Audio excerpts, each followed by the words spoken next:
것입니다.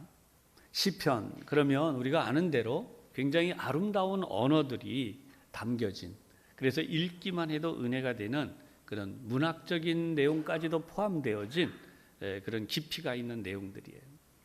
우리가 이런 내용들을 보면서 정말 주님이 우리에게 주신 은혜가 무엇인가 이런 생각을 하게 되죠.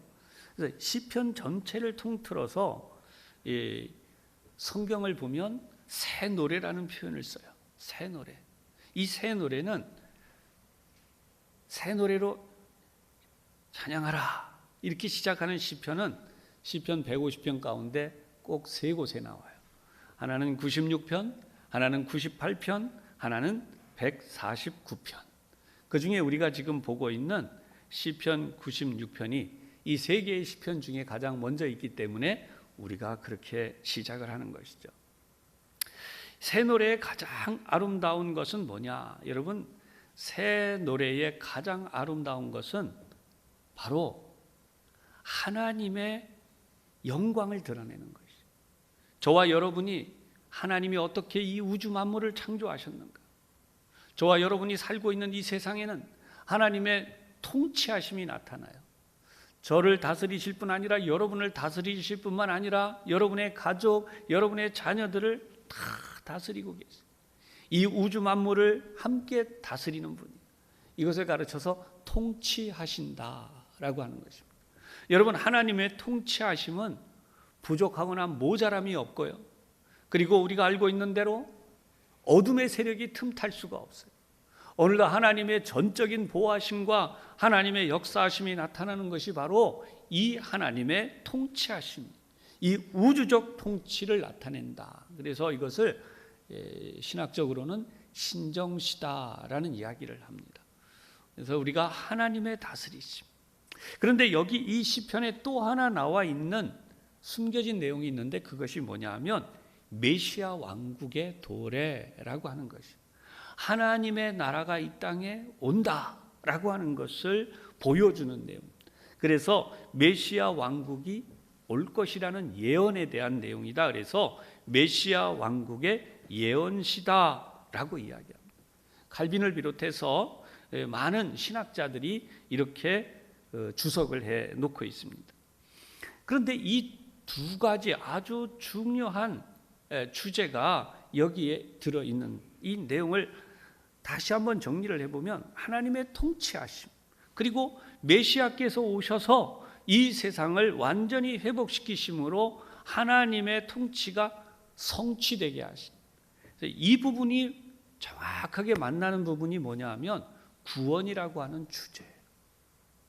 오늘도 우리는 이 구원의 주제를 가지고 은혜를 나누는 것입니다. 구약 성경에 등장하고 있는 큰 구원의 그림이 뭐냐? 바벨론의 포로로 끌려갔던 이들이 돌아와서 하나님 앞에 서는 구원. 신약 성경에 나타나는 구원이 뭐냐? 이 죄악 가운데 헤매고 있는 사단의 권세 아래 허덕이는 인간들이 돌아와서 하나님 앞에 서는 구원. 그래서 성경은 모두 구원에 대한 주제를 또한 담고 있다는 것입니다. 할렐루야. 여러분, 이 구원의 역사를 우리가 체험하면서 하나님의 주신 은혜와 하나님의 사랑을 크게 경험하시기를 주님의 이름으로 축원합니다. 여러분, 첫 번째 우리가 이 부분에서 구원에 대해서 깊이 다시 한번 생각하면서 구원의 삶이 그냥 있으면 안 되겠죠. 그죠? 구원의 삶이 항상 새로워져야 돼요. 할렐루야. 구원의 삶이 새로워져야 돼요. 이 구원의 삶이 새로워지는 것이 무엇이냐? 예배를 통해서 이루어진다는 것입니다. 하나님이 이스라엘 백성들이 바벨론 포로에서 돌아왔을 때 가장 하나님이 기뻐하시고 원하셨던 것은 하나님을 예배하는 것이에요. 그들이 열심히 일해서 부자가 되고 그들이 또 군대를 잘 조성해서 강대국이 되고 그렇게 살아가는 그것을 하나님이 기뻐하신 게 아니라 하나님이 가장 기뻐하신 것은 뭐였나? 바로 예배 드리는 자가 되는 거예요. 그만큼 예배는 우리에게 소중한 것이고 예배를 잘 드릴수록 우리 구원의 삶이 항상 새로워지게 되어 있어요. 여러분, 오늘 이런 하나님의 은혜를 분명히 아시고 이 예배를 통해서 하나님 안에서 새로워지시는 역사가 일어나기를 축원합니다. 이 새로움은요, 육신의 연약함을 벗어버리는 걸 말해요. 영적으로 우리가 굉장히 나태해질 뿐만 아니라 연약해져 있는 데서 벗어나는 것을 말해요. 성경을 보면 우리가 예배를 드리려고 할 때마다 여러분, 악한 권세를 가진 사단이 방해를 해요. 사단은 오늘도 우리가 예배 드려야겠다 라 마음을 먹으면 그보다 더 우리의 삶을 흔들고 우리를 유혹하기 위해서 예배드리는 과정을 어지럽히고 예배드리는 일을 방해하고 그렇게 우리의 삶을 파고 들어와요. 사랑하는 여러분, 오늘도 여러분들이 집중해서 하나님 앞에 예배드릴 수 있기를 주님의 이름으로 부탁합니다. 집중해서 예배하는 걸 방해해요. 그래서 예배에 집중이 안 되도록 역사한다. 그러면 어떻게 우리가 이 예배에 집중을 해서 드려야 되는가, 왜 그래야만 하는가 라고 하는 것을 볼 때에 성경은 몇 가지 경계점을 알려줍니다. 우선 여러분, 예배를 잘 드리는 것도 중요하지만 예배 드린 후에 예배에서 받은 은혜를 다 유지하고 살아가야 돼요. 아멘. 예배에서 받은 은혜를 잘 유지하며 살아야 돼요.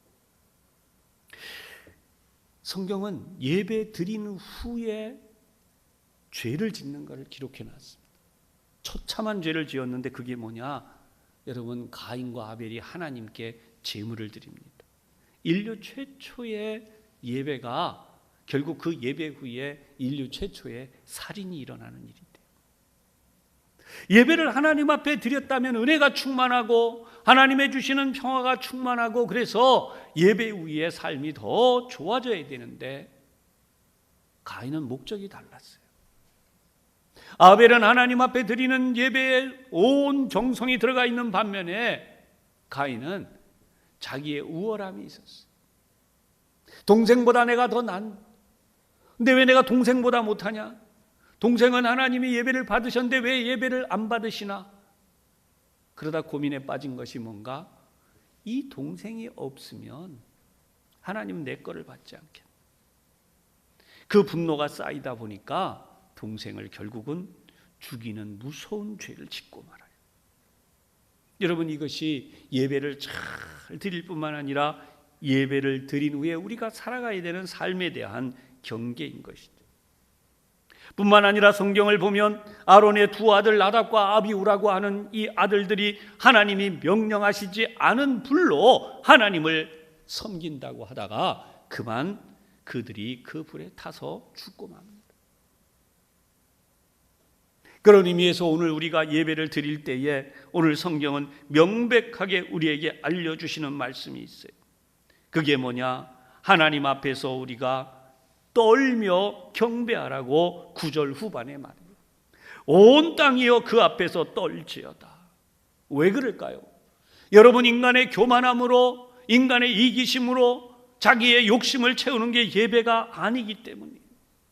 우리가 이 세상의 모든 무너짐과 깨어짐으로부터 새로워짐을 얻는 자리가 예배의 자리요, 은혜의 자리요, 우리가 누릴 수 있는 복의 자리라고 한다면 그런 복을 받을 수 있으려면 반드시 하나님의 절대적인 권세 앞에서 우리가 두렵고 떨림으로 예배할 때에 우리가 마음을 빼앗기지 아니하고 사단의 유혹에 넘어가지 아니하고 우리가 넘어지지 아니하고 하나님을 예배할 수 있는 예배자가 된다는 사실을 말씀하신 것입니다.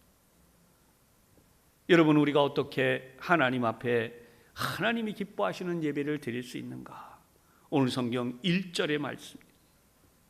새 노래로 예배하라. 새 노래. 이 새 노래라는 단어는 하다시라고 하는 단어.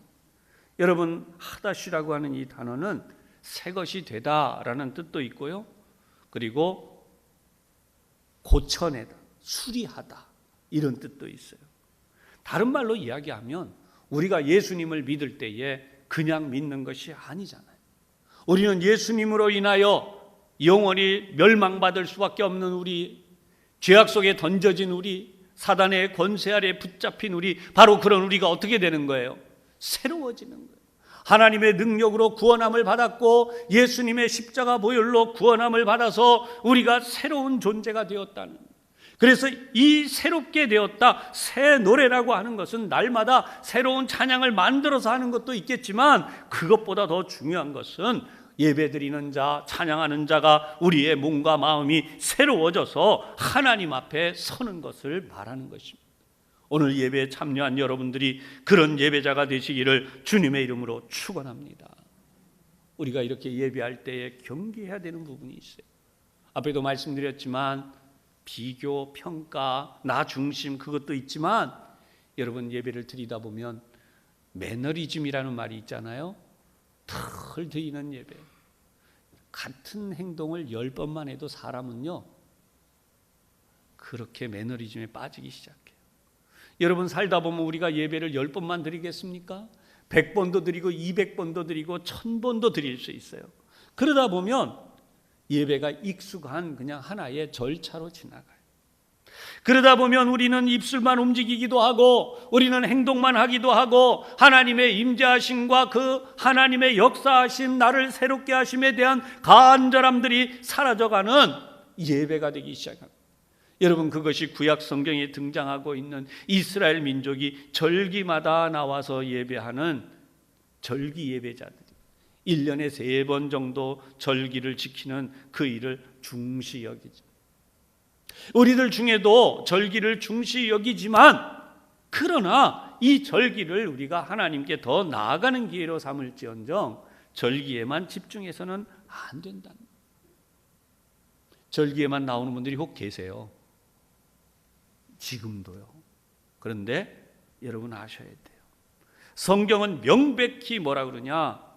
우리 입술로 하나님의 구원을 선포하라고 그랬어요. 할렐루야. 여러분, 1절에 나와 있는 이 내용이 2절로 넘어가면서 이렇게 바뀌잖아요. 그의 구원을 날마다 전파할지어다. 아멘. 여러분, 이 구원을 날마다 전파한다고 하는 것은요, 우리가 입술로 이렇게 말하는 거예요. 하나님 당신을 구원하십니다. 아멘. 여러분들 옆에 있는 분들에게 누가 되었든지 양쪽에 한번 우리가 같이 축복하는 마음으로 선포하십시다. 하나님은 당신을 구원하십니다. 네. 여러분, 이게 직장에 어려움이 있거나 사업에 어려움이 있거나 가정에 어려움이 있는 것만이 아니라 이 코로나19와 같은 이 사태에서도 하나님 당신을 구원하십니다. 왜냐하면 이 선포를 하라고 성경에 나와 있는 거예요. 이 전파한다고 하는 의미는 뭐냐면 이미 하셨다는 거예요. 이미 그렇게 되었다는 거예요. 그것을 선포할 때에 그 말을 듣는 자가, 그 전파함을 받는 자가 무엇을 깨닫게 되는가? 아, 하나님은 구원하시는 분이구나. 할렐루야. 하나님이 구원하시는 분이에요. 여러분, 우리가 이 심리학에서도 그런 얘기가 나오지만, 아, 이상하다, 몸이 좀 아픈 것 같다, 이상한데 몸이 좀 열이 오르는 것 같다, 이게 어떻게 되는 것 같다, 그러면요, 여러분, 점점 그렇게 빠져가는 거예요.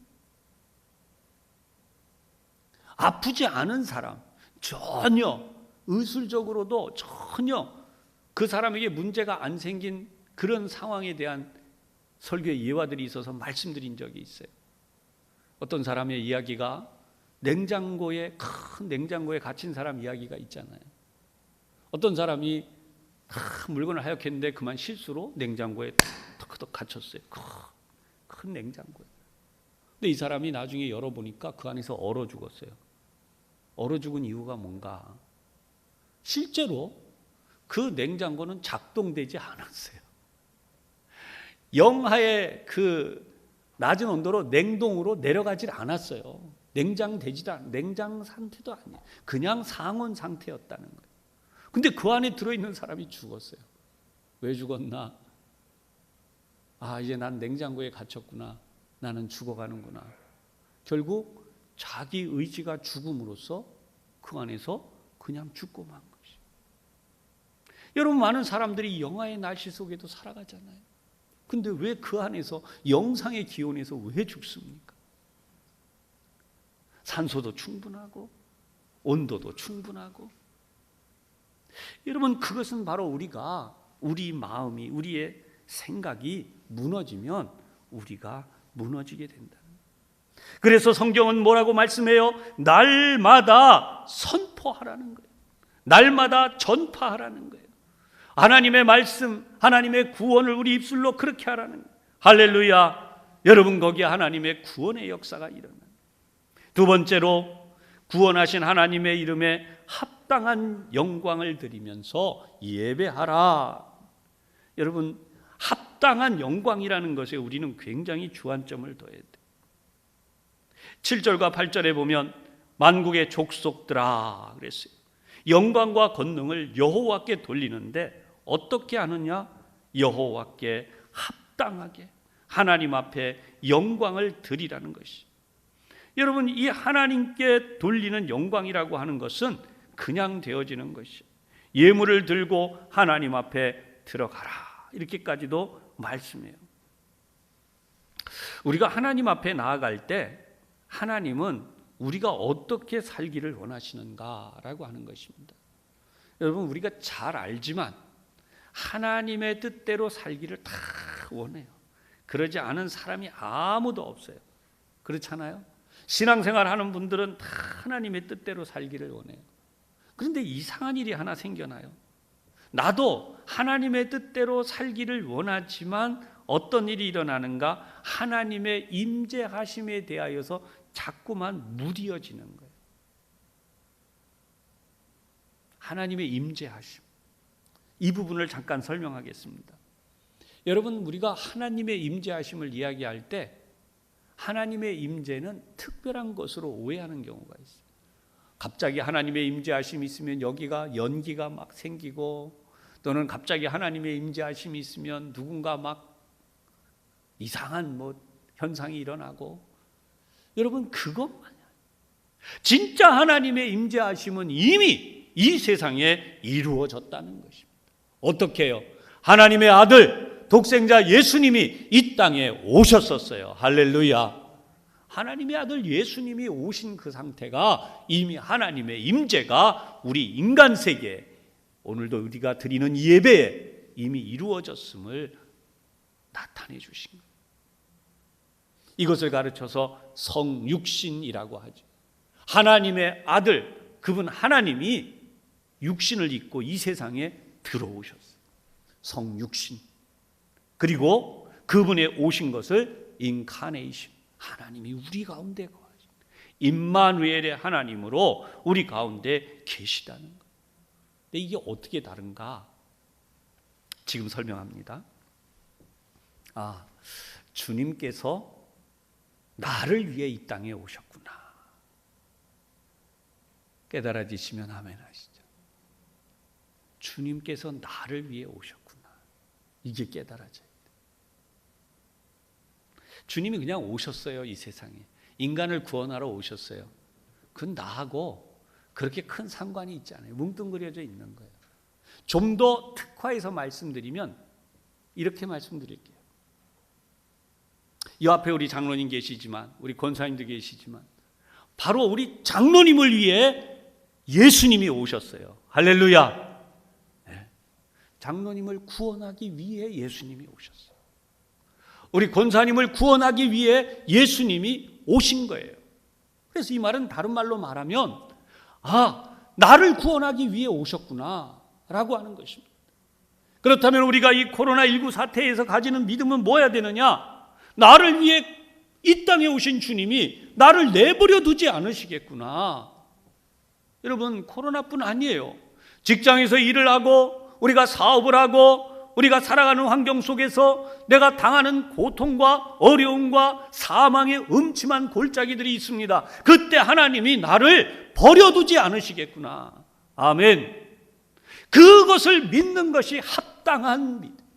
하나님을 믿는 믿음이 합당한 것. 그런데 이 하나님을 믿는 믿음이 어떻게 되어지는가? 피곤한 신앙생활로 가는 이들이 있어요. 피곤한 신앙생활. 의무감으로 찌들어가기 시작해요.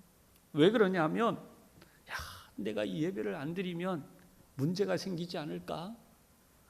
내가 정말 이거 열심히 안 하면, 하나님 앞에 이렇게 헌신 안 하면 나에게 어려움 생기지 않을까? 여러분, 이게 얼마나 위험하고 어려운 이야기인지 몰라요. 하나님이 우리를 위해 하신 일은 독생자, 그분의 아들 예수님을 우리에게 주신 거란 말이에요. 근데 그 예수님을 주신 사실을 우리가 기억하고 우리가 그 사실에 대한 체험, 하나님의 임재하심 그 체험, 그분이 나를 위해 이 땅에 오셨다는 것을 내가 느끼고 그분의 임재하심을 누리기 시작하면 여러분 의무감으로 피곤해진 신앙생활을 할 수가 없어요. 왜냐하면 오늘도 나에게 감동이 일어나는 거예요. 확신이 일어나는 거예요. 예수님이 나를 위해 지금 하실 일들에 대하여 기쁨이 일어나는 거예요. 지금까지 하신 그분의 일에 대한 감동이 일어나요. 할렐루야. 여러분 깨어나시기를 주님의 이름으로 축원합니다. 매너리즘이 되어버린 일상에서, 매너리즘이 되어버린 예배에서 깨어나시기를 주님의 이름으로 부탁하고 축복합니다. 그래서 내가 예수님을 알기 시작하고 그 예수님의 임재를 체험하면 내가 도저히 그냥 있을 수가 없어요. 그래서 나에게서 찬양이 일어나요. 나에게 일어나는 이 찬양, 그냥 할 수 있는 게 아니라 나도 감당기 어려울 정도로 찬양이 나의 속에서부터 감동으로 일어나요. 내가 기도하지 않을 수 없어요. 하나님의 말씀을 읽지 않고는 견딜 수가 없어요. 왜냐하면 그분이 나를 사랑하신 것에 대하여 알기 시작하니까 감동 충만합니다. 여러분, 내가 하나님께 예배하지 않을 수 없어요. 그것이 바로 오늘 이 자리 예배하는 여러분들의 삶으로 드리는 예배가 되시기를 주님의 이름으로 축원합니다. 이러한 일이 일어날 때에 여러분들에게 생명의 역사가 일어나요. 하나님을 찬양하는 생명의 역사가 일어나요. 요즘 대한민국 땅을 휩쓰는 게 하나 있는데 코로나19 말고 이 가요가, 트로트 가수들에 의한 가요가 우리나라를 휩쓸고,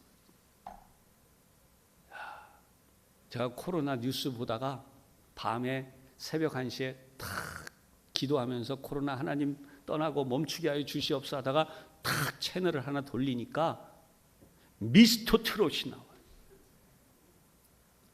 이야, 마지막 장면에 그냥 미스터 트롯 나오는데 저도 가슴이 찡하고 노래를 잘합니다. 좀 이따 말씀드릴 텐데 여러분 얼마나 많은 사람들이 그걸 봤는지 시민 참여 그런 거 1000만이 넘어요. 1000만 투표 들어온 사람 집계를 그래서 한 주 후에 발표한대요. 세상에나 생방송 중에 그런 일이 없대. 그거 생방송이랍니다. 아니 밤 1시에 잠들 안 자고 1000만 명이 넘는 사람이 거기에 투표를 했어요. 하나님, 저렇게 많은 사람들이 예수 믿고 기도하고 구원의 역사에 참여하게 하여 주시옵소서. 저는 그렇게 기도했어요. 자, 그거 보고 감동해서 투표하지 않을 수가 없는, 여러분 그 세상 노래도 그런데 하나님이 나를 구원하신 것에 대하여 왜 그런 감격과 은혜가 없는가? 우리 오늘 한번 돌아봐야 되지 않겠어요? 그런 의미에서 제가 찬송 한 장을 여러분들이 마지막 절을 좀 같이 하도 좀 149장인데요. 반주 없이 아카펠라로 주님이 나를 위해 하신 주 달려 죽은 십자가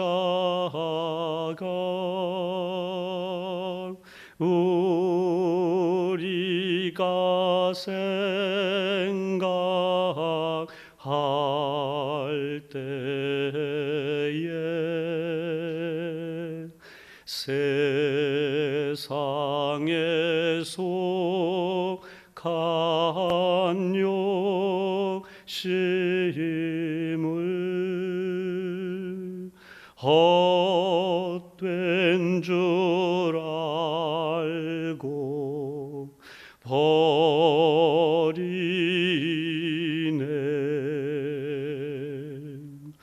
죽으신 구주 밖에는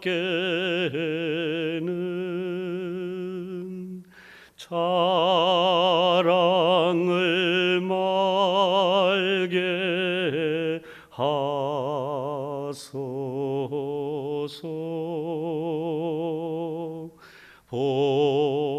보혈의 공로 힘입어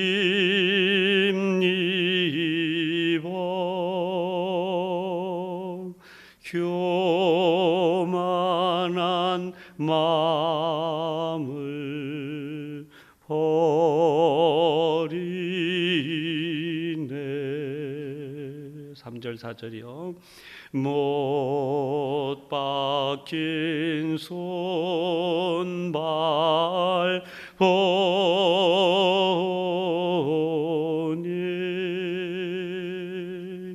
큰 자비 나타내셨네.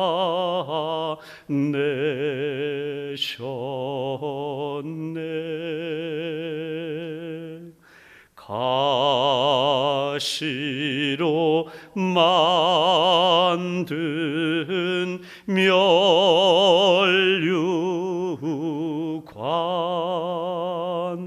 우리를 위해 쓰셨네.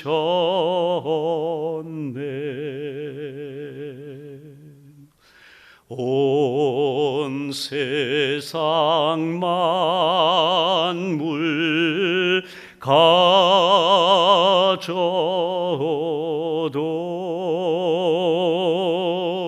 주내 못 따갚겠네.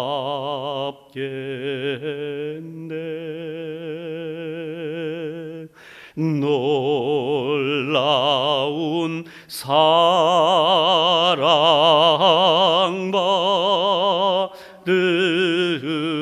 나 몸으로 재물 삼겠네.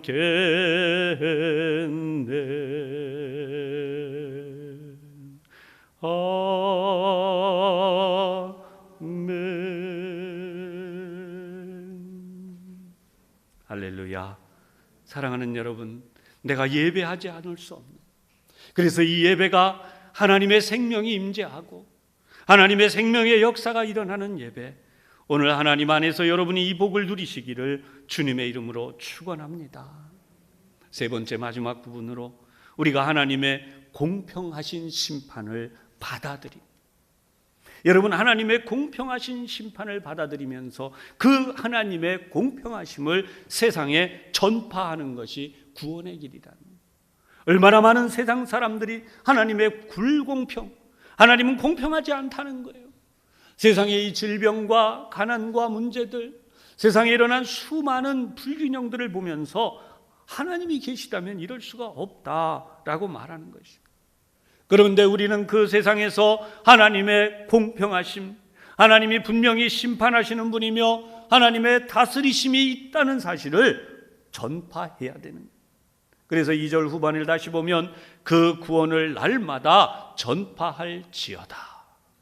여러분, 오늘 이 하나님의 거룩한 기록에서, 이 하나님의 말씀에서 여러분들의 믿음이 다시 한번 새롭게 일어나시기를 축원합니다. 날마다 구원을 전파한다는 것은 두 가지 의미로 볼 수 있어요. 하나는 지금 우리가 하나님의 구원을 전파하는 것입니다. 여러분, 주저하지 마십시오. 멈춰 있지 마십시오. 어떤 분들이 이럴 수 있어요. 그러다 혹시 나도 코로나 이 확진 받아갖고 또 문제되지 않나? 여러분, 염려하지 마세요. 하나님은 우리를 모든 재앙에서 건지신다고 약속했고, 그 말씀을 믿는 사람에게는 어떠한 일이 있다고 해도 하나님이 그 사람을 고치시고 하나님이 그 사람을 구원하시고 하나님의 구원의 역사를 선포한 그 사람에게 더욱더 많은 선포와 하나님의 찬양으로 영광을 돌리도록 구원의 역사를 나타내 주신다. 아멘. 그것이 오늘 우리가 드리는 예배자의 자세이며 성경에서 하나님이 우리에게 약속하시는 것이죠. 어떤 이들이 병원에 들어갈 때 그런데요. 나 이제 들어갔다 못 나오는 거 아니야? 그러면 유언도 하고 막. 그런데 이제 한쪽으로는 그래도 하나님 날 살려주시겠지. 다시 일으켜 주시겠지. 일으켜 주시면 살고 아니면 말고. 여러분 그러면 안 돼요. 하나님은 나를 이미 구원하셨고 앞으로도 구원하실 분이에요. 할렐루야.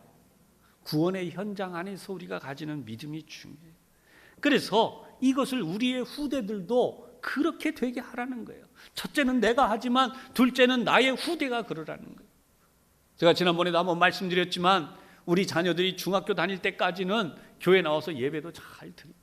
그런데 중학교 어느 정도 고학년 올라가면 조금씩 삐끗하기 시작합니다. 그 다음부터는 교회를 안 나오려고 해요. 왜 그런 일이 일어날까요? 우리가 우리의 입술로 우리의 삶으로 우리 후대들에게 믿음의 삶에 대하여 분명하게 전파해주고 그들이 그 입술로 선포하며 살게 해줘야 돼요. 우리는 뭐라고 이야기하느냐? 그래 바쁘지, 직장 다니느라고 바쁘고 공부하느라고 힘들지, 그러니 쉬어라. 사랑하는 여러분, 오늘 이 자리에서 여러분들에게 분명히 말씀드립니다. 우리 자녀들이 학교에 가서 공부해야 되는 것만큼 최소한 그만큼 예배가 중요한 거예요. 할렐루야. 하나님을 믿는 게 중요한 거예요. 직장에 가서 우리가 일해야 되는 것만큼 최소한 예배가 중요한 거예요. 예배가 그것보다 뒤에 밀려 있기 때문에 피곤하지? 쉬어. 바쁘지? 쉬어. 안 해도 여러분 왜 그렇게 가십니까?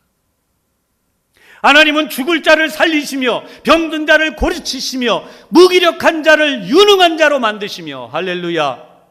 그게 하나님의 구원을 선포하는 삶인데 왜 언제부터 우리가 그런 하나님의 복과 은혜가,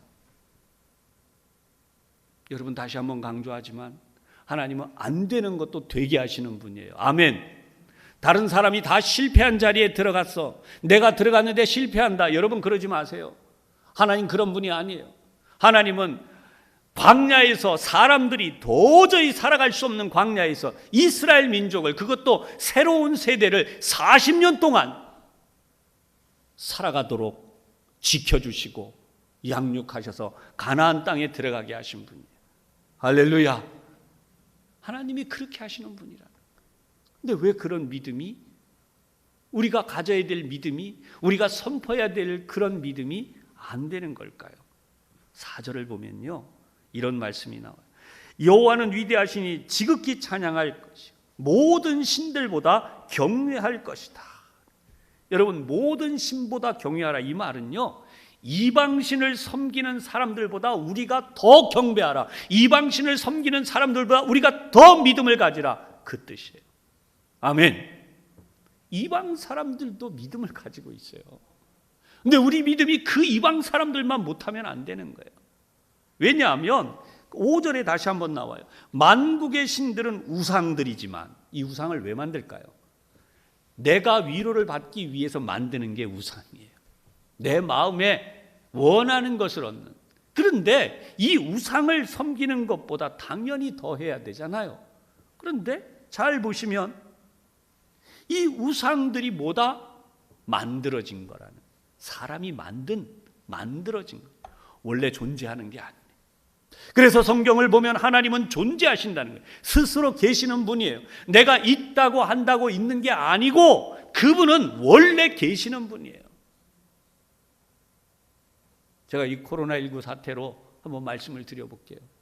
좀 남의 나라 나쁘게 이야기하는 것 같은 건 양해를 좀 해주세요.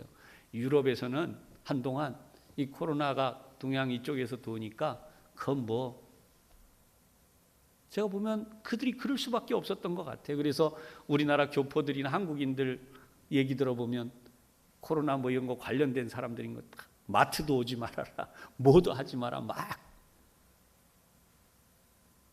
그렇게 가볍게 여기고 있는 게 왜 그러냐? 존재하는 자체에 대하여 그냥 그렇게 느끼는 거예요. 여러분 이게 우상 숭배하는 마음이 그 정도 급이라는 거예요. 그런데 막상 코로나19가 그들 가운데에서 실제적으로 병든 사람들도 나오고 쓰러지는 사람들도 나오고 죽는 이들이 나오게 되니까 어떻게 합니까?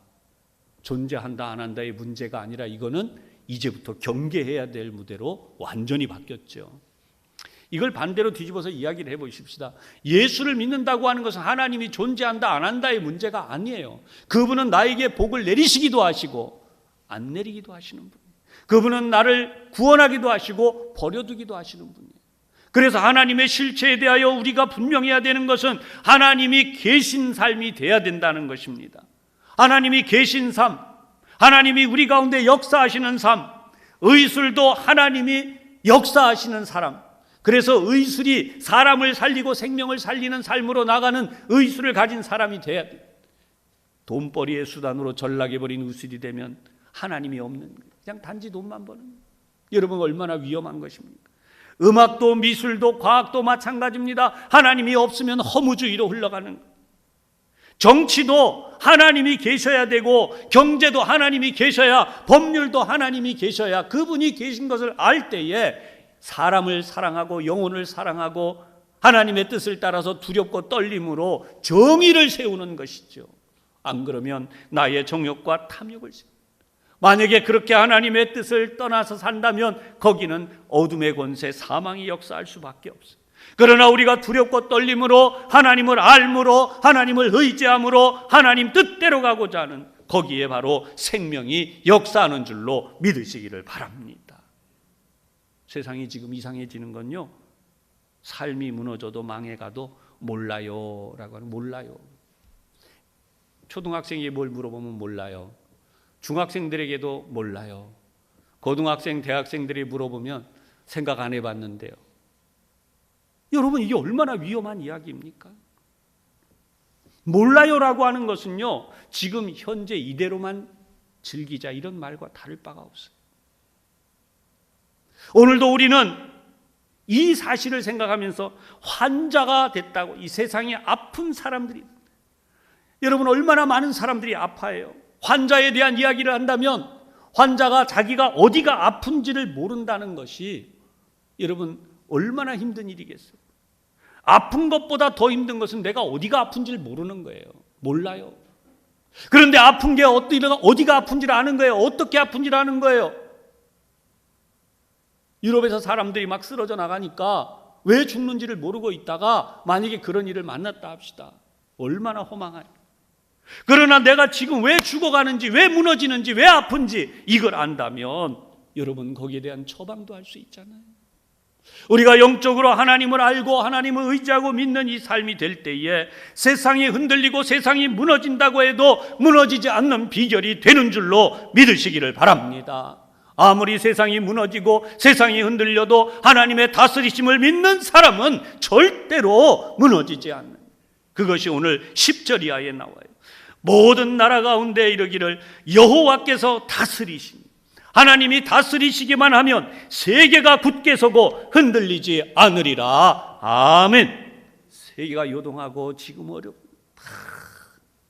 성경을 보면 마치 이 시대를 알고 있는 것처럼 기록해놨어요. 그래서 하나님의 말씀, 세계가 굳게 서고 흔들리지 않으리라. 그동안 하나님을 떠났던 이들이 하나님께로 돌아오기만 하면, 유럽은 기독교의 발산지요 종주국이요 기독교의 엄청난 역사를 쌓았던 땅, 이제 그들이 하나님께로 돌아오기만 하면, 그들이 하나님께로 돌아오기만 하면 굳게 서는 역사가 일어날 줄로 믿으시기를 바랍니다. 오늘 우리나라도 마찬가지예요. 하나님을 굳게 믿고 의지하고 저와 여러분이 더욱 믿음으로 나가면 어떤 일이 일어나는가? 여러분 11절 12절입니다. 함께 봉독하십시다. 시작. 하늘은 기뻐하고 땅은 즐거워하며 바다와 거기에 충만한 것이 외치고 밭과 그 가운데 있는 모든 것은 즐거워할지로다. 그때 숲의 모든 나무들이 여호와 앞에서 즐거이 노래하리니. 아멘. 우리가 자연을 가면서 아름답다, 즐겁다, 아름다운 바다다, 이 산이 얼마나 아름다우냐. 여러분 이런 즐거움이 다 어디 있어요? 하나님의 다스리심 아래 있는, 우리가 하나님을 영화롭게 하고 하나님을 찬양하고 하나님이 이 세상을 공평하게 다스리신다는 것을 믿을 때에 여러분 우리 가운데에 이런 즐거움이 회복되는 거예요. 우리 사회가 가진 불균형의 문제가 뭐예요? 가진 이들과 못 가진 이들, 분배와 재분배의 문제들이잖아요. 그런데 이 문제에 대하여 하나님이 공평하게 심판하신다. 그러면 여러분, 경영을 하는, 일을 하는 이들도, 노사의 문제를 떠나서 지도자들도, 다스림을 받는 자들도 하나님 앞에서 우리가 공평하게 살 수밖에 없어요. 그러면 이런 인간적 모든 문제가 해결되는 것이죠. 사랑하는 여러분, 오늘 하나님의 다스리심이 우리 가운데 다시금 임하시고 하나님의 통치하심이 나타나기를 소원하면서 이 시간 한 1, 2분 동안 통성으로 기도하겠습니다. 하나님, 코로나19를 비롯한 이 세상의 것들로 두려워하는 우리들에게 하나님의 의의 통치, 하나님의 다스리심, 하나님의 구원의 역사하심이 나타나서 우리의 두려움과 우리의 염려와 우리의 이 모든 문제들이 해결되고 떠나가게 하여 주시옵소서. 잠시 동안 기도하겠습니다. 하나님 아버지, 오늘 코로나19 사태로 이 나라 온 국민은 물론 하나님, 우리들이 만나는 모든 사람들 가운데 얼마나 많은 이들이 두려워하고 염려하고 있는지 모릅니다. 하나님, 참으로 하나님이 우리를 지켜주지 아니하시면 우리들이 살아갈 수 없는 존재들이며 하나님의 인도하심과 역사하심이 없이는 우리들이 살 수 없는 존재임을 다시 한번 저희들이 말씀을 통해 깨달았습니다. 이 시간 하나님, 구원의 하나님을 바라봅니다. 날마다 구원하시되 하나님, 우리를 구원하시고 날마다 우리를 건지시되 이 재앙에서 우리를 건지시고 세상의 사망의 권세와 무너진 모든 것에서 우리를 구하여 건지시되 우리의 아들들, 우리의 딸들, 우리의 손자, 손녀들, 우리의 사위와 며느리들, 하나님, 우리의 온 가족들을 건지시는 하나님, 그 하나님의 역사를 저희들이 바라봅니다. 하나님, 두려워하고 염려할 것이 아니라 하나님이 통치하신다. 하나님이 나를 구원하시고 하나님이 우리 가족을 구원하시고 우리가 가는 곳곳에서 하나님의 구원의 역사를 전파할 때에 하나님이 그들을 구원하심을 믿고 우리의 입술로 우리의 온 삶으로 담대하게 구원을 전파하며 우리가 믿음으로 살아갈 수 있도록 저희 가운데 하나님 역사하여 주시옵소서. 무너져가는 세상을 바라보고 함께 무너지고 침몰하고 함께 염려하고 주저앉아 있을 것이 아니라 여호와 하나님은 우리를 구원하시는 분, 여호와 하나님은 우리를 일으키시는 분, 하나님은 우리를 이 모든 재앙에서 건져내시는 분임을 믿으며 하나님, 우리가 함께 이 믿음의 길로 하나님의 역사로 나아가도록 저희들을 인도하여 주시옵소서. 주님, 한 주간도 하나님의 역사를 주옵소서. 자비하신 하나님, 이 나라 가운데 하나님 먼저 역사해 주시기를 간절히 구합니다. 의료기관에 종사하는 우리 의사 선생님들, 간호사 선생님들, 또한 그들과 함께 곳곳에 행정적으로 뛰어다니며 집행하고 있는 관계자들, 하나님 기억하여 주시고 하나님 피곤치 않게 보호하여 주시옵소서. 하나님께서 능력으로 함께하여 지켜주심으로 이 나라가 다시 한번 하나님의 보호하심 아래 설 수 있게 하여 주시고 하나님, 삼천리 방방곡곡에 하나님의 몸된 교회들이 뜨겁게 믿음의 기도를 드리며 하나님의 뜻을 선포함으로 무너진 곳들이 수축되고 회복되어지고 병든 곳이 고침받고 새로워지는 역사가 일어나게 하여 주옵소서. 자비하신 하나님, 우리의 아들, 딸, 우리의 손자, 손녀, 또 우리의 사위와 며느리들은 물론 특별히 연로하신 부모님들을 복양하는 이들, 하나님, 그 부모님들을 지켜주시되 우리 교회 어린 유아들로부터 시작하여 경로 회원들에 이르기까지 머리털 하나 상치 않도록 하나님 지켜주시고 보호하여 주옵소서. 예수님 이름으로 기도하옵나이다. 아멘.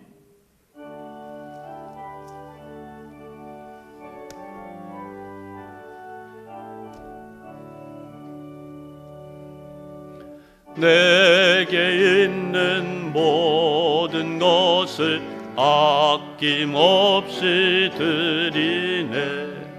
사랑하고 의지하며 주만 따라 살리라. 주께 드리네, 주께 드리네.